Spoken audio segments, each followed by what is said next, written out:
नमस्कार, इंडियन खबर देख रहे हैं आप। मैं हूं आपके साथ में पवन तिवारी और इस वक्त मैं मौजूद हूं दिल्ली के महावीर इंक्लेव वार्ड में और मेरे साथ बातचीत करने के लिए महावीर इंक्लेव के निगम पार्षद राजकुमार जी। आइए उनसे बातचीत करते हैं, जानते हैं कोरोना काल में उनके द्वारा किए गए कार्यों के बारे में, उनके क्षेत्र की समस्याएं हैं उनके बारे में, क्या काम उन्होंने किया, क्या काम वो करने वाले हैं, आने वाले चुनावों के को लेकर उनकी कैसी तैयारी है, उन सभी के बारे में जानकारियाँ लेंगे। हमारे साथ बातचीत करने के लिए राजकुमार जी बहुत बहुत स्वागत है सर आपका। पहला सवाल मेरा यही है, कोरोना काल चल रहा है, बताइए किस तरीका का कार्य जो आपने ज़मीनी स्तर पर आकर लोगों के लिए किया। सबसे पहले तो आपका ये न्यूज़ का धन्यवाद करता हूँ, आपने जो समय दिया और आपको कवरेज करने के लिए आपको और आपकी पूरी टीम का धन्यवाद। आप सभी जानते हैं कि कोरोना महामारी में जिस तरीके से लोग परेशान थे, दुखी थे, और ये जो केजरीवाल सरकार है लोगों को झूठ बोलकर कि राशन देंगे, इनको हम रहने की व्यवस्था करेंगे, जो कोरोना के पेशेंट हैं उनकी जगह बनाएंगे। आपने देखा कि कहीं ना कहीं दिल्ली सरकार इसके अंदर विफल रही है और केंद्र सरकार ने आकर जब दिल्ली की भागदौड़ संभाली है तब जाकर दिल्ली का बचाव हुआ है। और अब जब दिल्ली सरकार फिर दोबारा से आ गई है, दोबारा से दिल्ली सरकार ने आकर अब इसको देखने लगी है।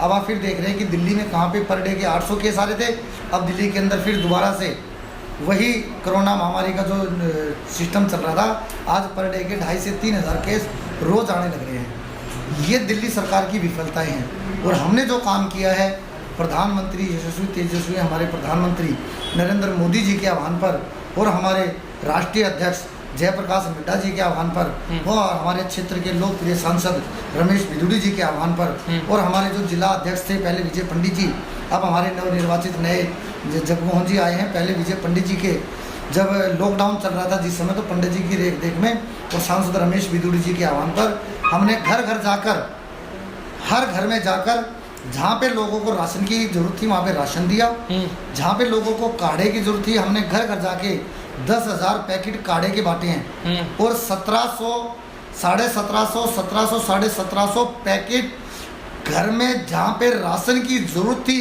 जरूरतमंद लोग थे, वहाँ पे जाके हमने लोगों के घर घर में राशन दिया है। आर्थिक सहायता दी है। जिन लोगों को घर में कोरोना पेशेंट होता था उसके घर में सुबह शाम 2 बार सैनिटाइज कराते थे हम वहाँ पे जाके। तो हमने तो अपने क्षेत्र में वार्ड में, महावीर इंक्लेव वार्ड में हमने तो काम किया है बहुत।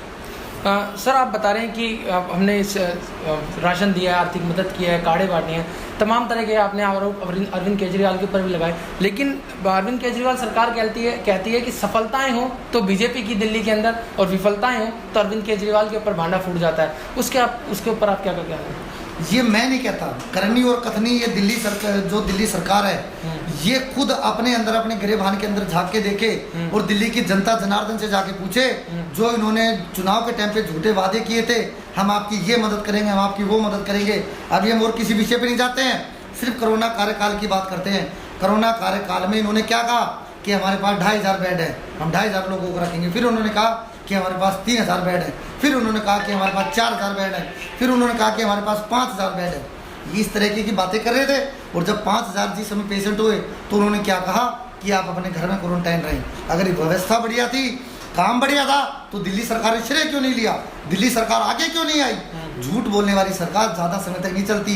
काट की हांडी बार बार नहीं चढ़ेगी, एक ही बार चढ़ेगी।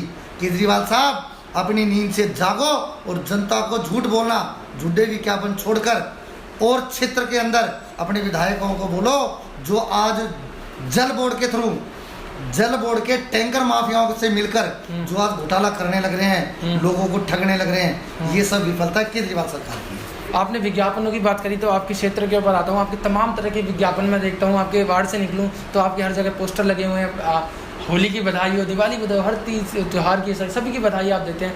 लेकिन कार्य को मैं आपके देखूँ तो मतलब जो सड़कें हैं वो आप ऊँट की सवारी जैसा करना है। अगर आप किसी विकल्प पे अपने निकल जाते हैं आपकी सड़कों पर, वार्ड के अंदर, इस पर आपका क्या कहना है वो बताइए। हमारे क्षेत्र के अंदर महावीर इंक्लेव वार्ड के अंदर 25% एरिया ऑथराइज है, 75% एरिया अनऑथराइज एरिया है। अनऑथराइज एरिया का डेवलपमेंट DSI DC जो दिल्ली सरकार के दरमियान है वही करती है, दिल्ली सरकार करती है। और दिल्ली सरकार इसमें भी विफल है। इसके अंदर भी DSI DC को आज से 3 साल पहले 72 करोड़ रुपए का टेंडर वर्क ऑर्डर उनके हुए थे। कहाँ है वो उनके काम? और हमारे जो 25% जो हमारा एरिया ऑथराइज का, आप उसमें जाके हमारा काम देखिए। MCD का जो काम है, कूड़ा उठाना, लाइटें ठीक करना, झाड़ू लगवाना, नालियाँ साफ करवाना, MCD के ये कार्य हैं। दिल्ली सरकार के जितने कार्य हैं मैं आपके साथ और केजरीवाल साहब के साथ मैं 1 घंटे तक बैठ के डिबेट कर सकता हूँ कि केजरीवाल सरकार मुझे एक विफलता है बता दीजिए। सिर्फ आपने कहा कि पोस्टर होली दिवाली की, तो देखो अपने क्षेत्र में जब आप एक जनप्रतिनिधि हो तो आपको होली दिवाली की शुभकामनाएं देनी पड़ेगी। आप घर घर तो जा नहीं सकते, 72,000 लोगों से तो आप मिल नहीं सकते, फिर आपको पोस्टर के माध्यम से, बोर्ड के माध्यम से आपको लोगों को शुभकामनाएं देनी पड़ेंगी। मगर हम केजरीवाल सरकार की विफल सरकार की तरह नहीं है हम होल्डिंगबाजी लगाएं 10 दिन 10 मिनट 10 घंटे में हम डेंगू साफ कर देंगे। ऐसी कौन सी दवाई है आपके पास? ऐसी कौन सी दवाई है आपके पास जो आप मलेरिया को कह रहे हैं कि डेंगू को 10 घंटे 10 दिन 10 हफ्ते में साफ कर देंगे? ये काम देखिए MCD का काम है, उसका श्रेय कौन लेके जा रहा है? केजरीवाल सरकार। आप केजरीवाल सरकार से ये पूछिए जो आप 10 दिन 10 घंटे 10 हफ्ते जो बोलने लग रहे हैं, रोज रोज नए हटा रहे हैं, आप मेरे को ये बताइए कि आप डेंगू के बारे में कितना जानते हैं, मच्छर कितना प्रकार का है? आप केजरीवाल सरकार के पास कभी जाए तो ये पूछना कि मच्छर कितने प्रकार के हैं, कौन कौन सी वैरायटी के मच्छर होते हैं, कौन से मच्छर में कितना जहर होता है, एक मच्छर की उम्र कितनी है, तब करोगे तभी तो जानोगे।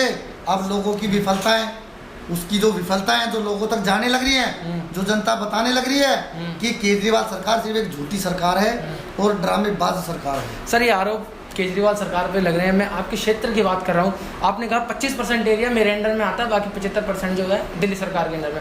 तो क्या आप जब वोट मांगने जाते हैं तो जनता को ये बताते हैं कि मैं केवल इस क्षेत्र के 25% जो है हिस्से का विकास करूँगा, 75% मेरे अंडर में नहीं है, आप दिल्ली सरकार के पास जाइए? और वोट आप क्या उन 75% से भी मांगते हैं? उनसे मांगते हैं तो किस बिहाफ पे मांगते हैं वो आप मुझे बताइए। सर ऐसा है, देखिए वोट तो सब जगह से आपको मांगना पड़ेगा। ये रूल, ये लॉ है। लॉ के सिस्टम से जाको काम वाई को साझे और को करे तो कुत्तक बाजे। जिसका हर एजेंसियों को MP के काम अलग है, MLA के अलग है, निगम के अलग है, सबके काम बटे हुए हैं। इसी तरीके से जो ऑथराइज कॉलोनियाँ हैं, हालांकि बटी हुई हैं, ऑथराइज कॉलोनियों में तो MCD ही काम करती है, अनऑथराइज कॉलोनियों में दिल्ली सरकार काम करती है। अब दिल्ली सरकार जहाँ पे सड़क बना देगी तो सड़क बनाने के बाद जो उसकी रिपेयर होगी, उसकी टूट फूट होगी, वो फिर हमसे ठीक कराएंगे, वो MCD ठीक करके देगी। उनके सीवर कहीं ब्लॉकेज हो जाएंगे, नए सीवर वो डाल के देंगे, कहीं उसको रिपेयर करना पड़ेगा, ठीक करना पड़ेगा तो MCD करेगी। तो काम बटे हुए हैं। वोट तो सबसे मांगना पड़ेगा, ये नहीं कि ऑथराइज अनऑथराइज वोट नहीं मांगना पड़ेगा। एक लॉ के सिस्टम से अलग अलग काम के दायरे बटे हुए हैं। सर MLA यहाँ की भावना गौड़ है, आम आदमी पार्टी से हैं, तो क्या आपने उनसे 3 सालों में मीटिंग की कि आप जो है 75% जो एरिया उनके अंडर में है उसका कार्य कीजिए, विकास कीजिए? क्योंकि उस 75% में भी कुछ कई हज़ार लोग होंगे जो आपको वोट दे रहे होंगे। क्या आपने MLA से मीटिंग की, और मीटिंग की तो उनका क्या प्रतिक्रिया, आपके जो आपके सवालों का था उनका क्या जवाब था, उसके प्रति बताइए। जिसका गुरु जैसा होगा उसका चेला वैसा ही तो होगा। जिनका गुरु झूठा होगा वैसी तो नीचे की टीम बनेगी उन्हों की। होल्डिंगबाजी, पोस्टरबाजी, उनका भी यही काम है। और भावना गौड़ को मैं 4 लेटर लिख चुका हूँ कि मेरे को आपके साथ बैठना है, क्षेत्र की समस्या है, कई जगह पे लोग सीवर का पानी पीने लग रहे हैं। भावना गौड़ जी ने आज तक, मैंने उनको लेटर भी दिए हैं और मैंने उनको यहाँ से अपने सिस्टम में से मेल भी भेजा है, उसके अभी तक कोई जवाब नहीं आया हमारे पास। अब आने वाले चुनाव 2022 में होने वाले हैं। 3 साल आपको हो गए हैं सिटिंग निगम पार्षद और 2 साल बाकी हैं चुनावों के अंदर। जब 2 साल बाद आप वोट मांगने जाएंगे तो क्या आप जनता से फिर यही बात बोलेंगे कि 75% एरिया आम आदमी पार्टी सरकार के अंडर में था, मैं वहाँ कार्य नहीं कर पाया, ये MLA की गलती है, आप मुझे वोट देंगे तो 25% कार्य के हिसाब से दीजिए? क्या आप चुनावी एजेंडा लेकर के मैदान में उतरेंगे अगर आपको टिकट मिलती है तो? टिकट मिलती है, टिकट मिलेगी, मिलती है क्या टिकट भारतीय जनता पार्टी जिसको भी देगी मैं उसके साथ खड़ा रहूँगा। जनप्रति राजकुमार ही रहेगा। पार्टी किसी को भी टिकट दे, मैं ये नहीं कह रहा कि राजकुमार को टिकट दे, किसी को भी टिकट दे, मगर जब तक मैं वोट मांगने जाऊंगा जनता में, जनता को ये बताएंगे कि ये काम मेरा था, ये उसका था। अब आप खुद कंपैरिजन कर लीजिए कि किसका काम बेटर है, किसका नहीं है। तो क्या आपको लगता है कि आने वाले टाइम में लोग जो है आपके पास पूर्ण विश्वास से जो 2017 में वोट दिया था, क्या उसी अंतराल में जो आप जीते थे, क्या उसी जो आपको जन वोट मिले थे लोगों के, उसी से वोट वो समर्थन आपको मिल पाएगा? उसके बारे में आपका क्या कहना है? उससे बढ़ के मिल पाएगा। चलिए, आपका बहुत बहुत धन्यवाद। Thank you. तो हमारे साथ में मौजूद थी महावीर एन्क्लेव वार्ड के निगम पार्षद राजकुमार जी। उन्होंने सब सारे सवालों के बेबाकी से जवाब दिए, बताया किस तरीके से आम आदमी पार्टी जो अपने कार्य करने में विफल रही है।